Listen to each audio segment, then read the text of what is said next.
Rancher lived alone for years, until the Bigfoot left a woman bound with ropes. He'd lived alone on that ranch for more years than he could count.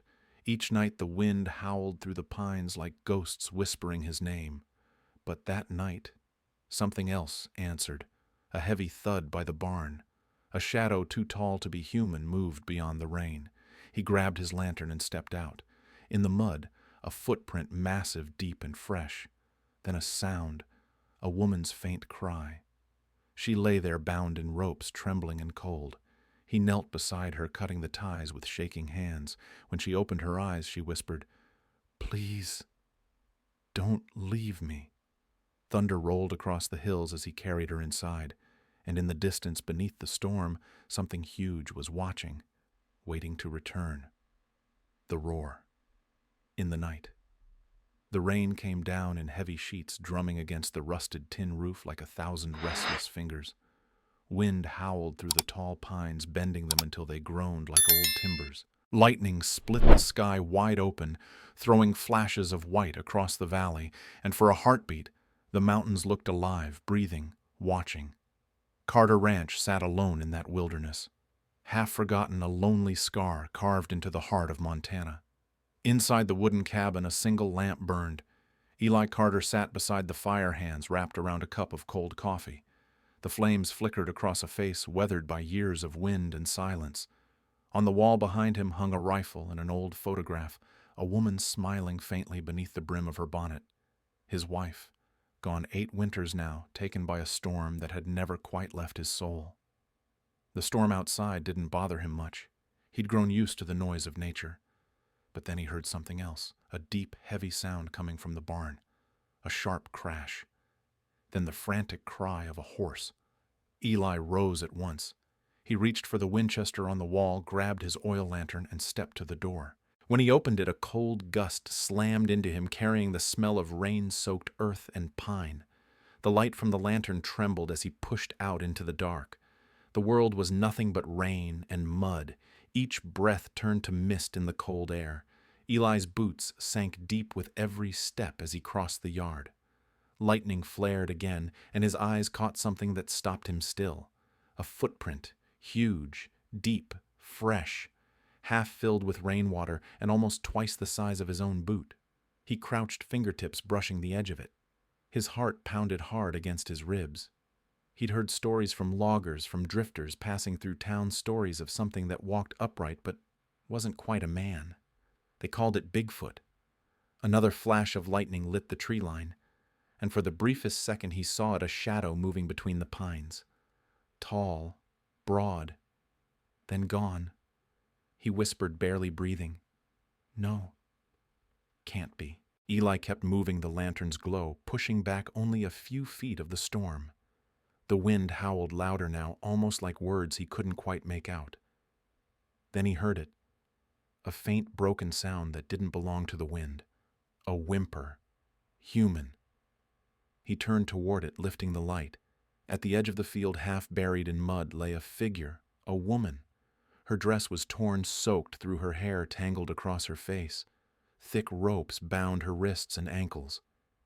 "Dear Lord," Eli muttered. He dropped to his knees, pulled his knife from his belt, and began cutting the ropes. His hands shook, not from fear but from something heavier. When the last strand fell away, the woman stirred. Her eyes opened, slightly gray and unfocused, glimmering under the rain. Her voice was barely a whisper. "Please, don't leave me." For a moment the storm seemed to fade. Eli looked into those trembling eyes and saw something fragile, something alive. He slid his arms beneath her and lifted her up, feeling how light she was, like the storm might carry her away if he hesitated. He pushed back through the rain boots, sinking deep in mud, the lantern swinging wildly. By the time he reached the cabin, his coat was soaked through, and his breath came out in rough gasps. He kicked the door shut behind him and laid her near the fire. Steam rose from her hair as the warmth began to reach her skin. He covered her with a blanket, poured water from the kettle into a tin cup, and set it beside her. For a long moment, he just watched the rise and fall of her chest, the twitch of her fingers, the way the shadows of the fire danced across her face. Then the night broke again. A new sound rolled through the storm, low, guttural, and impossibly deep. It wasn't thunder. It was a roar. Eli froze. He stepped to the window lantern light trailing behind him. Outside, through the curtain of rain, something stood. Huge, unmoving, watching. Only its eyes were visible, two red embers glowing between the trees. Eli's grip tightened on the rifle. Behind him, the woman stirred, murmuring in fear. He didn't turn around. He kept his eyes on the darkness and said quietly, voice steady as stone, "If you come back, I'll be waiting." Lightning flashed once more, painting his figure in stark white and shadow. Then the shape in the forest faded, melting back into rain and mist. Silence followed. Only the fire crackled soft and uncertain. Eli lowered the rifle, exhaling slowly. He turned toward the woman lying by the fire. Her eyes were closed now, her breathing shallow but steady. He sat beside her, the storm easing outside his thoughts, swirling like smoke. He didn't know who she was, where she'd come from, or what kind of creature had left her out there. All he knew was that the wilderness had brought something to his door, something that felt a lot like fate. And somewhere out beyond the tree line, the forest still breathed, waiting, listening.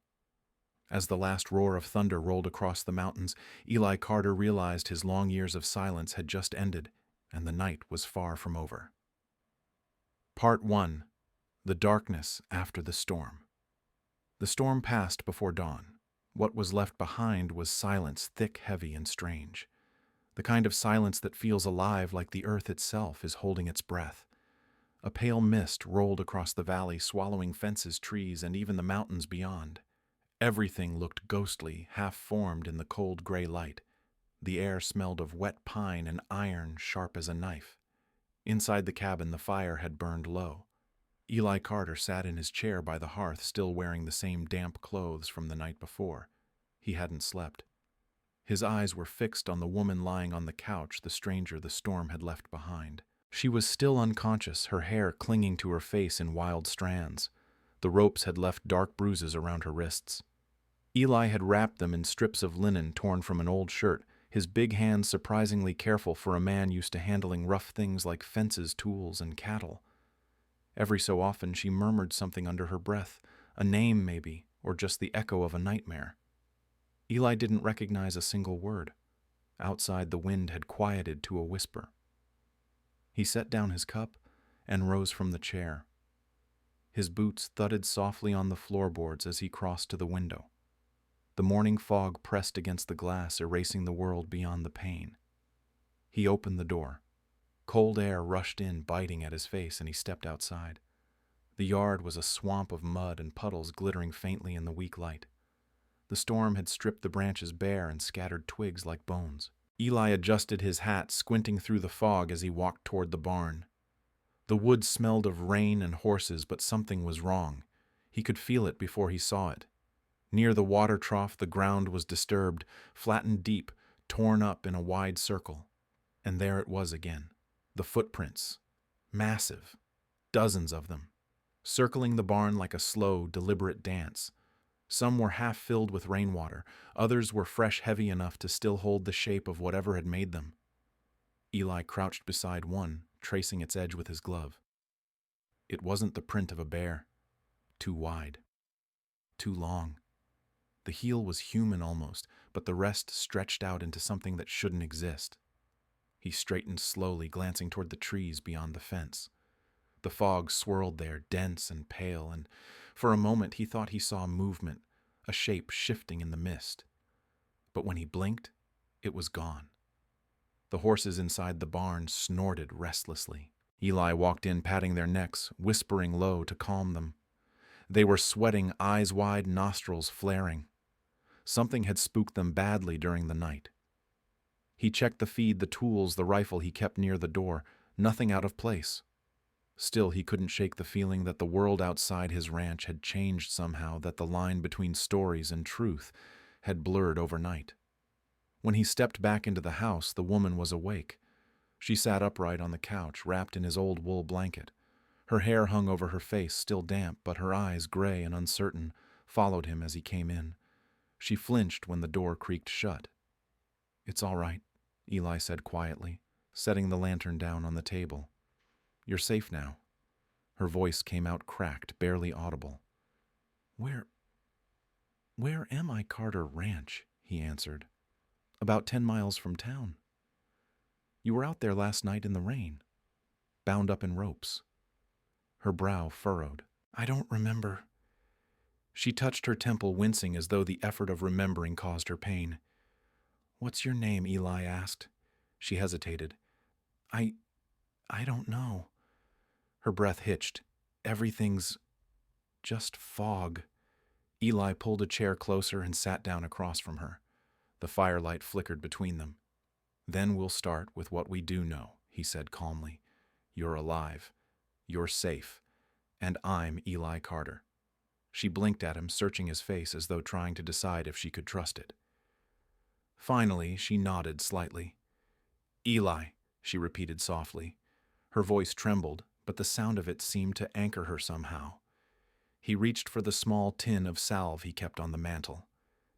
"You've got some bruises on your wrists," he said. "Let me take care of them." When he touched her hand, she flinched at first. Then slowly she let him hold it. Her skin was cold, ice cold, and he could feel the tremor running through her. He worked in silence, dabbing ointment over the bruises, wrapping fresh linen around them. For a moment their eyes met. The world outside the fog, the forest. The strange tracks fell away. It was just the two of them, the quiet crackle of the fire and the steady rhythm of breath between strangers who somehow felt less alone than they had yesterday. Her fingers moved, suddenly brushing his wrist. He froze. "You," she whispered. "You're the one who saved me. Aren't you?" Eli swallowed hard. He wanted to look away, but couldn't. "Yeah," he said simply. "Guess I was close enough to hear you." Something softened in her face. Her eyes filled with tears that didn't quite fall. "I thought I was going to die out there," she said, voice breaking. "I could feel it like the forest wanted me gone." Eli shook his head. "The forest don't care," he said quietly. "It just takes what it can. That's its way." He finished the bandage, tying it carefully, his rough hands shaking slightly as he pulled away. The room was warm, but he felt a chill that had nothing to do with weather. Something was still out there. Watching. He stood and crossed to the window again. The mist was thick as milk, but behind it he could just make out the shape of the barn. Something in his gut twisted. He turned back to her. "You rest here a while," he said. "I'll saddle the horses. We'll head into town soon as the fog lifts. Sheriff ought to hear about this." Her eyes widened with fear. "No, please don't leave me here." Eli hesitated. "You'll be fine. I'll only be gone a few minutes." She gripped the edge of the blanket tighter. "No. There's something out there. I can feel it." Her voice cracked on the last word, and the sound of it lingered in the room like a ghost. Eli exhaled slowly, then gave a single nod. "All right," he said softly. "You come with me then? Stay close." He pulled his coat from the hook, slung the rifle over his shoulder, and opened the door again. The fog rolled in thicker now, curling around his boots. He held the door open for her. The woman stepped outside carefully, her bare feet wrapped in old wool socks he'd found in a drawer. She shivered as the cold air bit through the blanket around her shoulders. They moved together toward the barn. Each step splashed quietly in the puddles. Somewhere above them a crow called out once, harsh and lonely. The horses were silent. Too silent. Eli felt the tension build in his chest. Something was wrong. The door of the barn stood half open, swinging slightly in the wind. He quickened his pace, lantern raised. "Easy now," he murmured, more to himself than her. He reached the doorway and stopped dead. The inside of the barn was empty, completely. The stalls were open, hay-scattered feed buckets overturned, no horses, not even tracks leaving the gate. Just emptiness and the faint smell of fear. Eli stepped inside, slowly scanning every corner. The woman hovered behind him, clutching the blanket like armor. "Where are they?" she whispered. Eli shook his head, running a hand through his wet hair. "They wouldn't just run off. Not in this weather. not all of them. He turned in a slow circle, eyes narrowing at the ground. There, near the far wall, the mud was disturbed again, and in it a new footprint, bigger than the ones from the night before. Fresh. He knelt beside it, pressing his hand into the dirt beside the mark. The print dwarfed his palm. Whatever had made it had come here after the storm, after he'd brought her inside. Behind him, the woman's voice broke the silence. Eli, maybe we shouldn't stay here. He looked back at her. The mist framed her like smoke, and in her eyes he saw the same fear he'd tried to bury for years, the fear of losing everything again. We'll go, he said, finally rising to his feet, but not until I know what we're running from. He walked to the open doorway, staring out across the white sea of fog that swallowed the land. It looked calm, almost peaceful. But Eli Carter knew better. The storm had left something behind, something that moved when the world went quiet. And as he closed the barn door, he had the strange, unmistakable feeling that it was already watching them. Part 2. The Rumor of the Beast. The morning after, the fog still clung to the mountains like smoke from an old war. By noon, the wind shifted east, and a faint light broke through the clouds. The world seemed cleaner, sharper, except for the prints near the barn that refused to fade. Eli Carter saddled his one remaining horse. The others were gone, vanished into the fog during the night, as if something had led them away. He had decided to ride into town. The woman needed food medicine and maybe answers. She sat wrapped in his old coat, watching him cinch the saddle. Her name was still a mystery, but her memory had begun to stir in fragments. Faces she couldn't place, firelight running feet a-scream. Nothing more. Stay close, Eli said, helping her mount up. The road's rough after rain. They rode in silence through the valley, the hooves sinking into wet earth.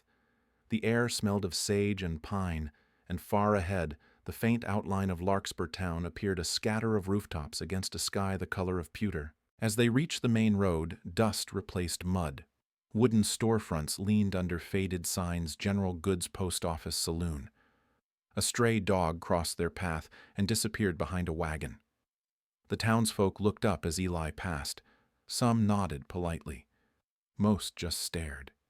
He had always been the quiet man from the hills, useful when cattle went missing, but strange, solitary. And now he rode in with a bruised, frightened woman wrapped in his coat. Whispers began before they even reached the hitching post. Inside the Silver Spur Saloon, the air was thick with tobacco smoke and the smell of stale beer. A piano played somewhere in the back, slow and off-key. Men turned in their chairs as Eli entered, hat low, the woman close behind. At the far end of the room, Sheriff Miles looked up from his cards. He was a broad man with gray in his beard and eyes like polished steel. A good sheriff when the law stayed simple. Well, I'll be damned, Miles drawled, setting his cards down. Didn't think you'd crawl out of those woods again, Eli. Eli ignored the jab and tipped his hat slightly. Need a word, Miles. Private, if you can spare a minute. The sheriff's gaze slid to Clara, who hovered near the doorway. Her hands were folded tight against her chest. Friend of yours, he asked. Eli's voice was flat. Found her last night, tied up out near my barn. That got everyone's attention. Chairs scraped, boots shifted. A miner at the bar spat his chew into a bucket and muttered, "Hell of a thing to find in them woods." Miles rose from his chair, motioning toward his office. Let's talk inside. The sheriff's office smelled of coffee and gun oil. Light spilled through slatted blinds, cutting stripes across the dusty floor. Miles leaned against his desk, arms folded. All right, Eli. Start from the beginning.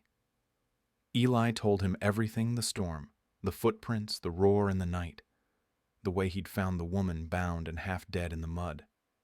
Miles listened, expression unreadable. When Eli finished, silence filled the room. Then the sheriff chuckled low. You're telling me Bigfoot carried off a woman and left her on your land? Eli's jaw tightened. I'm telling you something big did. Bigger than a man. Miles shook his head, still half smiling. You've been too long up there alone. Wind plays tricks on folks. Storm noise shadows, you start seeing monsters in every tree. She's got bruises, Eli snapped.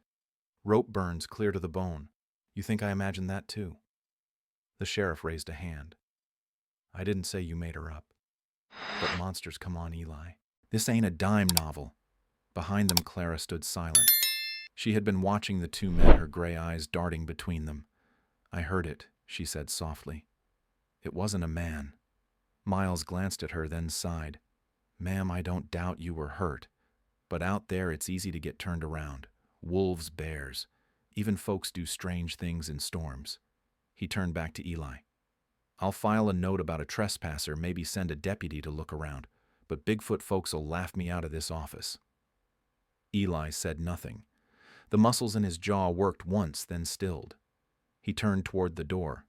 As they stepped outside, the stares followed them again. The story had already started to spread, traveling faster than a prairie fire. By the time they reached the horses, someone called from across the street. Hey, Carter, you find yourself a forest bride up there. Laughter rippled through the crowd. Eli kept walking. Clara's face flushed red beneath the dirt. She turned away, hiding behind her hair. Another man shouted, Watch yourself, girl, he'll have you hunting ghosts before sundown. The laughter grew louder. Eli stopped. He turned his head slowly, eyes narrowing beneath the brim of his hat. The street went quiet. He said nothing, just looked. That was enough. The laughter died like a candle in the wind. He guided Clara toward the saloon porch, away from the gawkers. She sat down on the bench, pulling the coat tighter around her shoulders. They think I'm some wild thing, she whispered, like I crawled out of those woods with the storm. Eli crouched beside her. His voice was low, rough as gravel. This land's full of stories, he said. Most folks believe what scares them least. Out here, rumors spread faster than bullets. Her eyes lifted to his. And what do you believe? He looked toward the horizon, where the mountains disappeared into cloud. I believe there's worse things than monsters, he said. Cruelty, fear, the way people turn on what they don't understand. Then after a pause, but I won't let him scare you. Something in his tone, steady, certain, made her chest tighten. She nodded, a tear catching in her lashes. A gust of wind swept dust down the empty street. The saloon sign creaked above them, its chains whining. From the open window, voices carried, Swear he's lost his mind. Talking about Bigfoot. Always knew Carter'd snap one day. Eli stood. We'll pick up supplies and head back before dark. They stopped at the general store. The shopkeeper's wife, a kind woman with lines of worry around her eyes, handed Clara a clean dress and a small loaf of bread. Don't pay no mind to what folks say, she murmured. Storm brings out strange talk. Clara thanked her softly. It was the first kindness she'd received since waking up. When they stepped back onto the street, Sheriff Miles was waiting by his horse. He looked uneasy now, his easy humor gone. Eli, he called. Hold up, Eli turned. Change your mind already. Miles rubbed his beard. Got a wire from the logging camp up near your ridge. They're missing a man, Joe Randall. Went out 2 nights ago before the storm. Never came back. Eli's face hardened. We're about 3 miles west of your property. Foreman says they found signs. Trees snapped clean through, blood on the bark. Clara's hand gripped Eli's sleeve. Miles continued, lowering his voice. Could be a bear, but... He hesitated, eyes flicking toward her. They said the tracks were strange, big, human-shaped. The air between them went still. Even the wind seemed to pause. Miles cleared his throat. I'll send a search party come morning. Until then, you stay put. Don't go playing hero. Eli gave a single nod. Wasn't planning to. The sheriff mounted his horse, spurred it into a trot, and rode off toward the open plains. Clara looked up at Eli, her voice barely above a whisper. You think it's the same thing? Eli adjusted his hat gaze, fixed on the distant line of trees. I think whatever's out there, he said quietly, it isn't done with us yet. They mounted up and rode out of town as the sun began to fall behind the peaks, throwing long red shadows across the road. Behind them, the whispers rose again about the hermit rancher, the strange woman, and the beast in the woods. By the time they reached the valley, night was coming on fast. The mist was rising again. and somewhere in the far distance, too faint for the town to hear, came a single low, mournful roar that rolled down the mountains and settled over Carter Ranch like a warning. Part 3. Footsteps in the night crept in like a thief.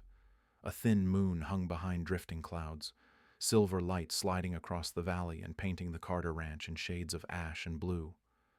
The wind had changed again, colder, restless, whispering through the pines like something alive. Inside the cabin, the fire cracked and spat.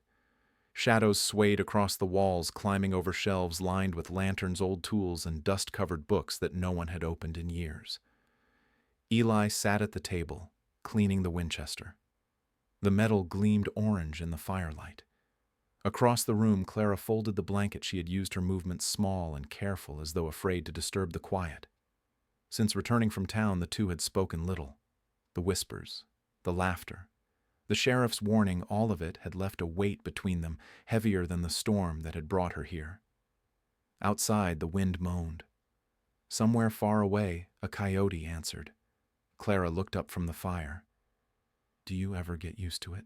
she asked softly. Eli glanced over his shoulder. To what? The silence. The dark. He considered that, then shook his head. You don't get used to it. You just learn to live with it. She stared at the flames. Last night when you said it would come back, did you mean that Eli set the rifle aside, the wood thudding gently against the table? I've seen signs before, he admitted. Heard things. Thought maybe I was just tired. But now he stopped himself, eyes narrowing toward the shuttered window. Now I'm not so sure. The fire popped, sending a trail of sparks up the chimney. For a moment, the cabin seemed to breathe with them. Inhale, exhale, wood creaking like old bones. Then came the sound, faint at first, muffled by the wind. A thump, another, and another. Heavy, slow, deliberate. Eli straightened, every muscle tightening. The sound came again, closer this time, crunching over the wet gravel outside the door. Clara froze. Her eyes darted toward him. Eli. He lifted a hand, silencing her. The rhythm of the steps was steady, now measured like a heartbeat. Something moved past the window, just a blur of shadow, but it was tall, broad, blocking the moonlight for an instant. Eli stood, crossed the room in 2 strides, and took up the rifle. The air in the cabin felt different, suddenly charged, waiting. The footsteps stopped. Silence pressed in. He reached the door and hesitated, fingers brushing the latch. Behind him, Clara whispered, "Don't." Eli opened it anyway. The night rushed in cold, sharp, carrying the scent of wet wood and rain-soaked earth. He stepped onto the porch, lantern held high. The beam caught the yard, the fence, the empty stretch of grass leading toward the trees. Nothing. No movement. He lowered the light, scanning the ground. And there it was. A length of rope coiled loosely on the step, still dripping from the earlier rain. The same rough hemp he had cut from her wrists that first night. Eli's stomach turned to stone. He crouched, touched it, cold, damp, real. Someone or something had been here, had come close enough to leave a message. Behind him, Clara's scream shattered the silence. He spun around. She stood inside the doorway, face pale, eyes wide with terror. "It's the same rope," she cried. The same. Eli dropped the coil, rushed to her, and caught her before she collapsed. Hey, look at me," he said, voice low but firm. "You're safe. You hear me?" She trembled in his arms, breathing fast, her fingers clutching his shirt as if afraid he might vanish too. Outside, the wind rose, rattling the windows, sending a shiver through the old house. He drew her closer, his chin brushing the top of her head. "It's all right," he murmured. "I'm here." For a long time, neither of them moved. The fire hissed softly behind them, and the storm began again somewhere far off in the hills. Eli had held horses, dying men. Even his wife, the night fever, took her, but never like this. This was different. This felt like holding something he didn't know he'd been missing. When he finally pulled back, Clara's eyes found his. They glimmered in the flickering light, gray and wet and full of something he didn't want to name. "Thank you," she whispered. He nodded once, unable to speak. "Let's sit," he said at last. "You need air." They moved to the hearth. She sat on the rug, wrapping the blanket around her shoulders again while he poured hot water into 2 tin cups. The scent of coffee filled the room, grounding them in something human. After a while, she spoke, her voice small. "Do you think it left that to scare us?" Eli stared into the flames. "Maybe. Or maybe to remind us it knows where we are." She shuddered. "Why me? Why would it take me then leave me?" He didn't answer right away. He thought of the prints circling the barn, the missing horses, the roar that had shaken the mountains. "I don't know," he said finally, "but I mean to find out." They drank in silence, the minutes stretching thin. The wind quieted again, leaving only the crackle of the fire and the occasional sigh of the cabin settling on its old foundation. Clara's eyelids began to droop. Exhaustion weighed heavy on her. "Go on," Eli said gently. "Get some rest. I'll keep watch." She hesitated, then nodded. "You'll stay here." He gave a half smile. "Ain't going anywhere." She lay down on the couch, the fire painting her face in soft gold. Eli sat by the window rifle across his knees, eyes fixed on the line of trees beyond the fence. Hours passed. The moon rose higher, spilling silver through the cracks in the shutters. The air grew still, almost too still. And just when he began to think the night might hold its peace, he heard it again, the faintest echo of footsteps circling the house. He stood slowly, every sense alert. The sound moved from the porch to the wall near the kitchen, then faded toward the back door. He waited. Nothing. He looked toward Clara. She was asleep, her face calm at last, a stray lock of hair falling over her cheek. He crossed the room quietly, laid another log on the fire, and sat back down. But sleep never came for him. In her dream, Clara was back in the forest. The trees were taller than before, their trunks glistening wet, their branches whispering her name. She could hear it, a deep, rumbling voice calling through the fog. Not cruel, not kind, just endless. Clara. She turned, heart pounding. Between the trees, 2 eyes glowed pale and bright like lanterns floating in mist. She tried to run, but her feet sank into mud that wasn't mud at all. It was hands rough and strong pulling her down. She gasped and woke with a cry. Eli was beside her in an instant, one hand on her shoulder. "Easy," he said softly. "It's just a dream." She pressed her palms to her face, trembling. It felt so real. It was calling me. He crouched in front of her, his voice low and steady. "Dreams can't hurt you." But even as he said it, he knew it wasn't true. Not here, not now. Outside, dawn was still far off. The moon hung pale and thin above the hills. Eli looked toward the window again, jaw tight. Somewhere beyond the trees, a single echo answered the wind, so faint it could have been imagination, yet real enough to make the horses in the corral shift uneasily. He set another log on the fire and stayed beside her until the first gray hint of morning touched the horizon. Neither of them spoke again, but when her hand brushed his as she drifted back to sleep, he didn't pull away. For the first time in years, Eli Carter felt something other than fear or emptiness. He felt the pulse of another heartbeat near his own, fragile, human, and alive. And as the sun finally broke through the thinning clouds painting the cabin in pale gold, he realized something that unsettled him more than the roar, the prints, or the rope ever could. He wasn't alone anymore, and that somehow scared him most of all. Part 4. Memories in the Mist. The dawn came slowly seeping through the forest like breath through fog. Pale light trickled down through the pines, touching drops of rain that still clung to every needle. The storm was gone, but its memory hung in the air, wet earth smoke and silence. Eli Carter rode ahead on the narrow trail, the mist swirling around his horse's legs. Behind him, Sheriff Miles followed, Rain's loose rifle slung across his back. Between them rode Clara. Wrapped in Eli's old duster, she looked small against the vastness of the forest, her eyes distant, fixed on something only she could see. No one spoke for a long while. The only sound was the creak of saddles and the soft rush of water from a nearby creek. Finally, Miles cleared his throat. "Same place you found her?" Eli nodded. "Just beyond the ridge." The sheriff squinted into the mist. "Can't say I fancy riding into the woods chasing fairy tales before breakfast." Eli didn't answer. His thoughts were elsewhere, on the footprints that refused to wash away, on the rope left on his porch, and on the scream that still echoed in Clara's dreams. When they reached the clearing, the light shifted brighter here, where the trees thinned and the creek split the ground in two. This was the place where he'd found her. Eli dismounted first, tying his horse to a low branch. Clara slid down carefully, her boots sinking into the damp moss.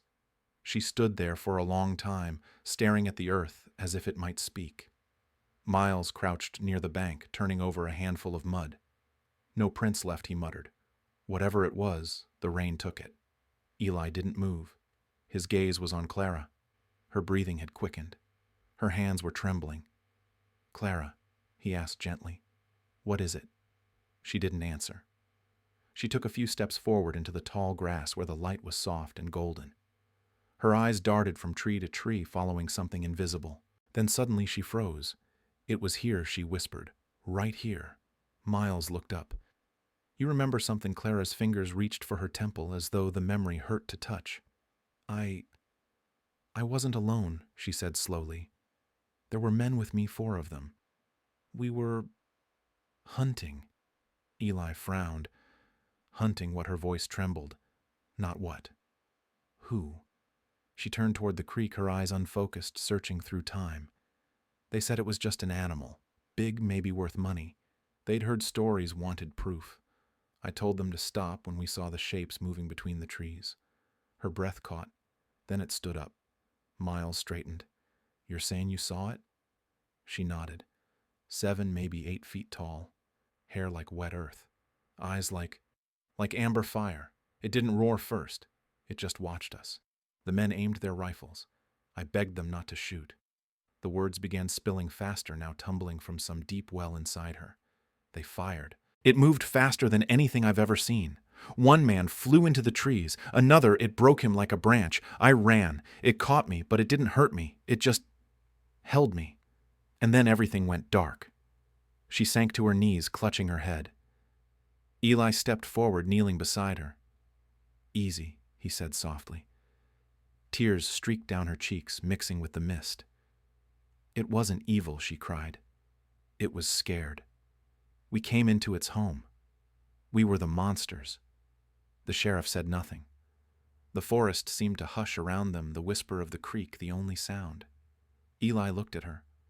Really looked and saw not just fear but shame. He understood that feeling. The guilt of surviving when others didn't. The weight of loss you can't ever explain. He reached out, laid a hand on her shoulder. "It's over," he said. She shook her head. "No, it's not. You don't understand. It let me live. It could have killed me, but it didn't." Why? Eli glanced toward the trees. The mist moved like breath across the trunks. "Maybe it saw something in you worth sparing." Miles exhaled hard, rubbing the back of his neck. "So what am I supposed to tell the men back in town? That a giant forest spirit tore up my logging camp?" Eli stood slowly. "Tell 'em what they'll believe. Tell 'em a bear." The sheriff raised an eyebrow. "And you?" Eli looked down at Clara, then at the ground where the grass was flattened, the faint trace of where bodies might once have fallen. "I think we leave it here," he said quietly. "All of it." Miles studied him for a long moment, then nodded. "You always were a strange one, Carter. Guess I can trust you to keep a secret." He turned back toward the horses, muttering under his breath. Clara remained kneeling, her hands buried in the wet grass. The light shifted again, a beam of sun cutting through the fog and falling over her face. Eli watched as she closed her eyes and whispered almost to the forest itself, "I'm sorry." The wind rose, gently stirring the branches overhead. A single pine cone dropped, landing near her knee with a soft thud. Eli crouched beside her again. "You can't carry this forever," he said.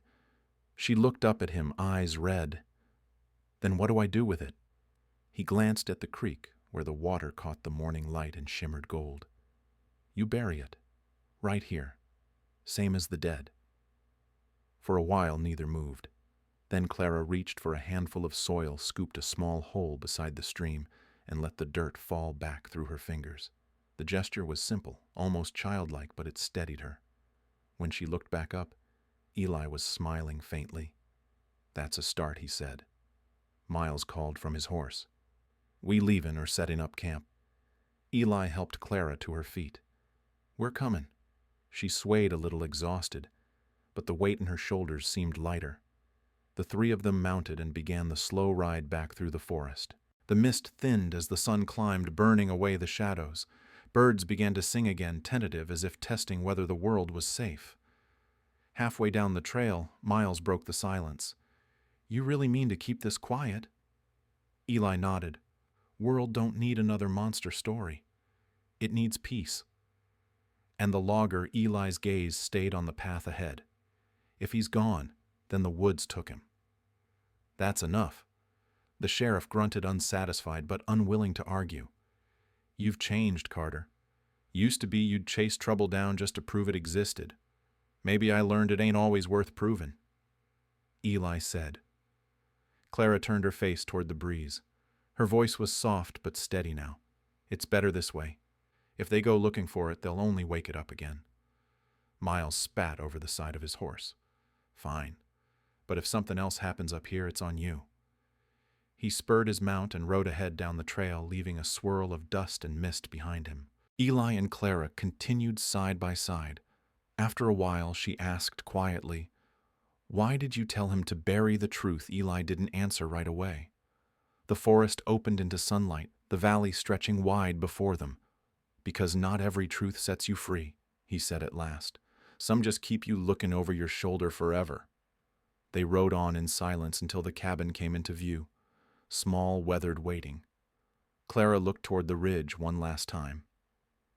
"Do you think it's still out there?" Eli followed her gaze. The tree line shimmered in the morning heat, alive with unseen things. "Maybe," he said, "but it's not hunting us." She studied his face, trying to read the certainty there. He smiled, faint and tired.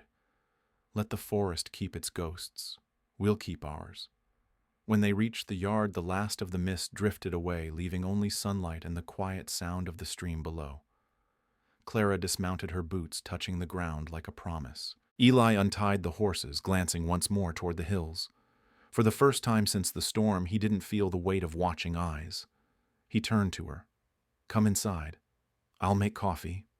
She smiled faintly, brushing a strand of hair from her face. "You always drink coffee after burying ghosts." He chuckled. "Only the kind that don't stay dead." She laughed softly, the sound light and uncertain, but real.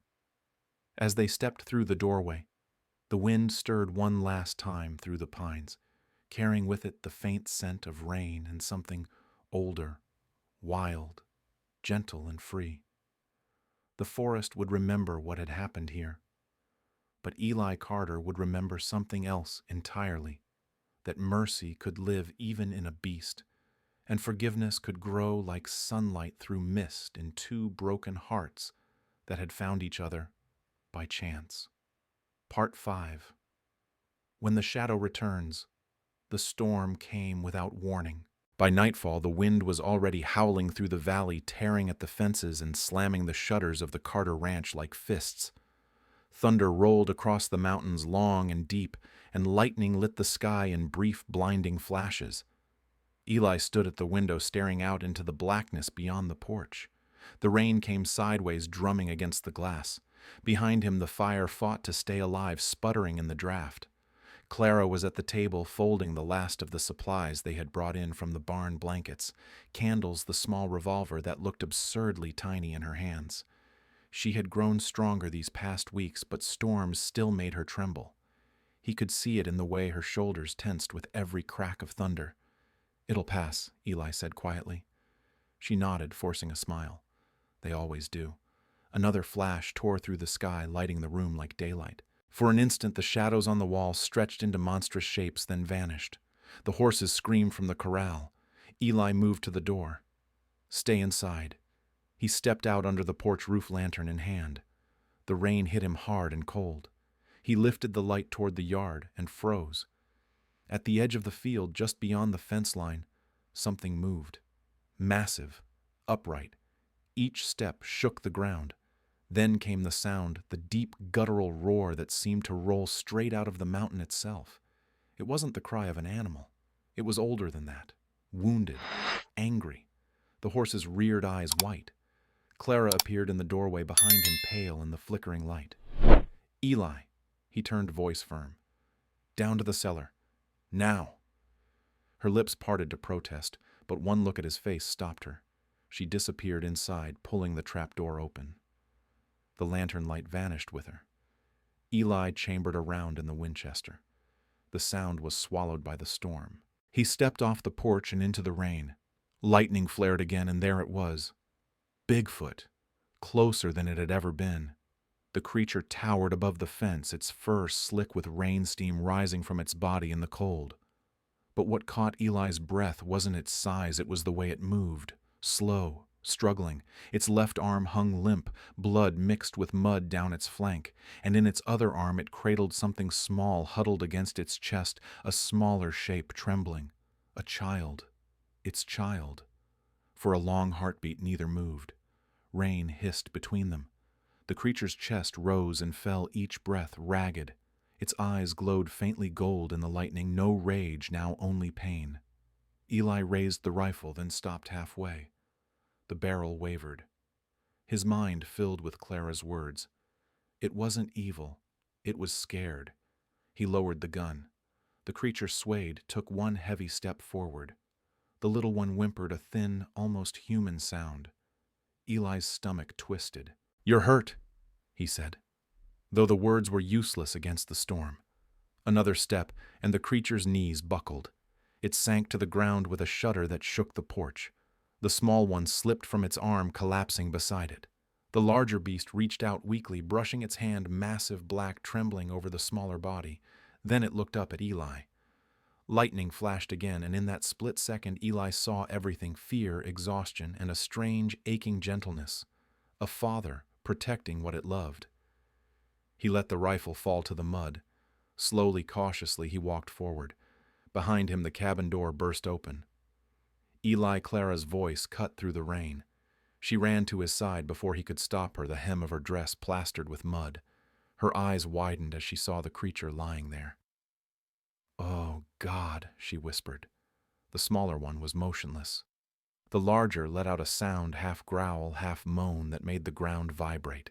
Clara knelt without thinking, her hand trembling as she reached out. Eli started to stop her, but she shook her head. "No," she said softly. Her fingers brushed the creature's fur, coarse, soaked warm with blood. The beast's breathing slowed. Its eyes flicked from her face to Eli's, then back again. "Thank you," she whispered, "for sparing me." The creature's chest rose once more, then stilled. A long exhale, like wind through hollow trees, faded into the storm. The rain softened. The thunder drifted farther away. Eli knelt beside Clara. Together they watched the great body settle into stillness, the small one curled beside it. In the weak light of the lantern they looked less like monsters and more like something ancient and gentle, wild things undone by a world that had no place left for them. Clara wiped the rain from her face. "It was protecting its child," she said. "All this time it was only trying to keep it safe." Eli said nothing. His throat felt too tight for words. When at last he spoke, it came out low and steady. "We can't leave him here." Together they worked through the rest of the night. The storm eased to a drizzle. The first gray light of dawn crept over the ridge. They dug beneath the old pine on the hill, the same place where he had first found her weeks before. The ground was soft from the rain. Neither of them spoke while they worked. Only the sound of shovels and breath and the faint rush of the creek below. When the hole was deep enough, Eli stepped back. The creature lay still, eyes closed, the smaller one cradled against its chest. Clara knelt and placed a handful of wildflowers she had gathered from the edge of the field. "He wasn't a legend," she whispered. "He was a father." Eli covered them gently, one shovel of earth at a time. When the last mound was smoothed, he placed a rough wooden cross at the head. Not for faith, but for memory. They stood side by side, rain misting their faces. The forest was silent again, utterly still, as if honoring its fallen guardian. Clara's hand found his. He didn't pull away. "Do you think anyone will believe us?" she asked. Eli shook his head. "Doesn't matter." She looked up at him. "Then why bury him?" He gazed toward the horizon, where the storm clouds were breaking into streaks of gold. "Because some things deserve rest, even if the world never knew they lived." For a while they simply stood there, letting the wind dry the rain from their skin. The air smelled of pine sap and new beginnings. When they finally turned back toward the house, Clara glanced over her shoulder one last time. The mound beneath the pine looked peaceful. The branches swayed gently, scattering needles like blessings. Down the hill, the ranch waited quiet, washed clean by the storm. Eli felt the ache in his arms and his chest and every scar the years had left behind. But beneath it was something new, small and alive, like a seed taking root. He spoke without looking at her. "Guess we both got spared for a reason." Clara smiled faintly. "Maybe mercy travels in circles." He met her eyes. "Maybe it does." The door creaked open as they stepped inside. The fire had gone out, but the room felt warm all the same. Outside, the first sunbeam broke over the mountains, spilling light across the valley and the grave beneath the pine. Eli poured coffee into 2 cups, the simple sound grounding them back into the living world. Clara stood by the window watching the light spread. After a while, she said, "You think anyone else will come looking?" He shook his head. "Not for a while. The woods will keep their secret." She turned toward him, and for the first time the fear in her eyes was gone. "Then we keep ours too." Eli nodded, handing her a cup. "To the ones that walk in shadows," he said quietly. She smiled. "And to the ones who find them." They drank in silence, listening to the soft hum of the world waking up again. Outside, the wind rustled through the pines, carrying the faint scent of rain and something older, something that felt almost like forgiveness. Light. After the storm. A month passed. The storms moved south. The air turned warm again, and the mountains finally breathed in peace. Carter Ranch stood quiet beneath a clear blue sky. The fences were mended, the grass had grown back, and the forest, once haunted by thunder and fear, now hummed with the sound of summer. The horses had returned on their own one morning, not all, but enough. Eli found them grazing by the creek mains, tangled ribs showing but alive. He didn't ask how. He just opened the gate and let them back in like children who'd wandered too far. Life had begun to settle again the way it always did after storms. Clara knelt by the porch, her hands buried in dark soil. She was planting wildflowers, blue flax Indian paintbrush, a few stubborn daisies that had somehow survived the cold. She hummed softly a tune with no name, the melody drifting out across the yard. Eli watched her from the steps, a cup of coffee steaming between his hands.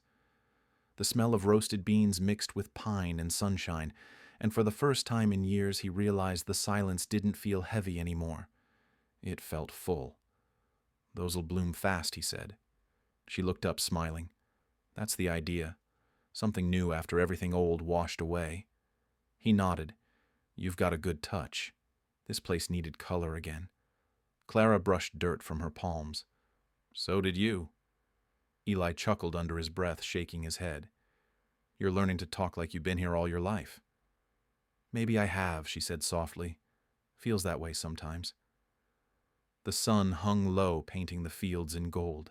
The air was thick with the hum of insects and the lazy rhythm of life returning. For a moment, neither spoke. Then came the distant sound of hooves. They both turned as a horse approached from the ridge. The rider's figure was unmistakable, broad-shouldered hat, tilted-back badge catching the light. Sheriff Miles. He rode up to the fence, dismounted, and tipped his hat. "Mornin', Carter. Miss Clara." Eli set down his cup. "Didn't expect company." Miles smiled faintly. "Don't make a habit of it myself. Thought I'd drop something by."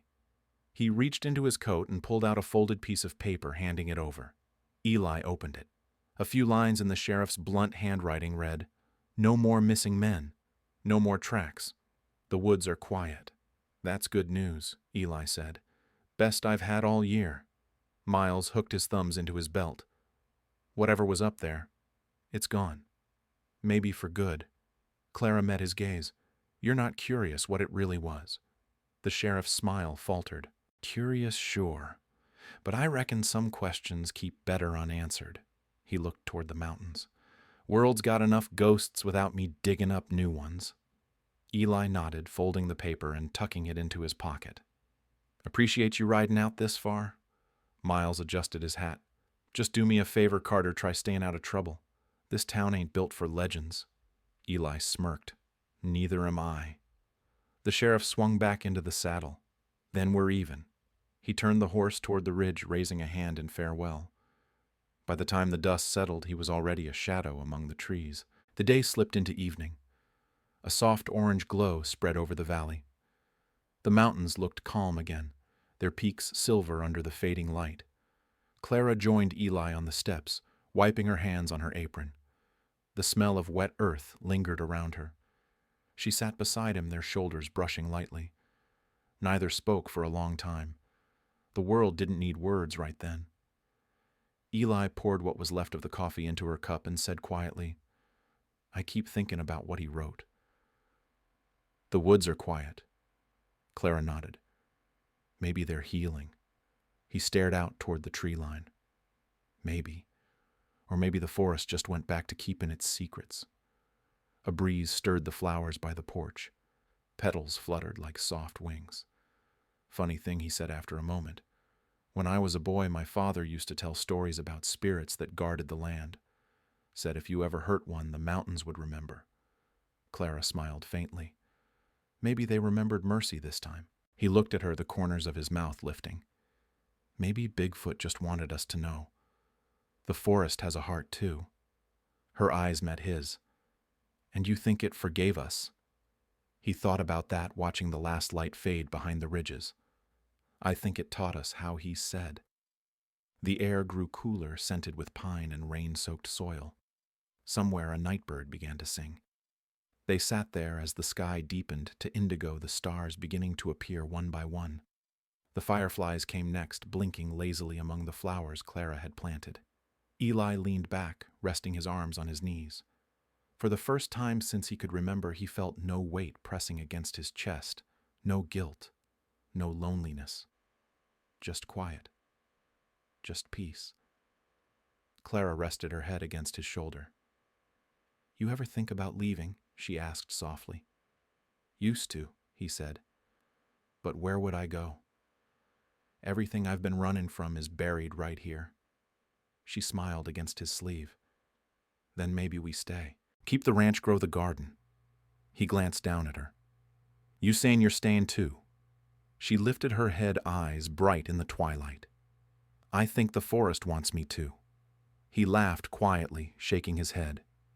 Never thought I'd share this place with anyone again. Well, she said, tilting her head, you didn't have much say in it. He grinned. Reckon I didn't. They fell silent again, watching the last edge of light slip behind the horizon. The crickets had started up now, their chorus blending with the rustle of trees. Clara's flowers swayed gently in the evening wind. One of the horses whinnied in the distance, then settled. The world felt right, and though neither of them said it aloud, both knew they'd been changed forever, not by fear, not by loss, but by the strange mercy of a creature that had shown them the wilderness still remembered kindness. Eli raised his cup one last time, the steam curling in the air. To the storm that brought you here, he said quietly. Clara touched her cup to his, and to the light that came after. They drank smiling as the stars brightened above the mountains. The forest murmured softly the way it does when it forgives, and in that calm the old ranch that had once known only silence learned to breathe again. If you believe that kindness can calm even the wildest fears, leave a comment and rate this story from 0 to 10, and don't forget to hit subscribe to ride with us again through the Wild West nights, where stories like this never truly end.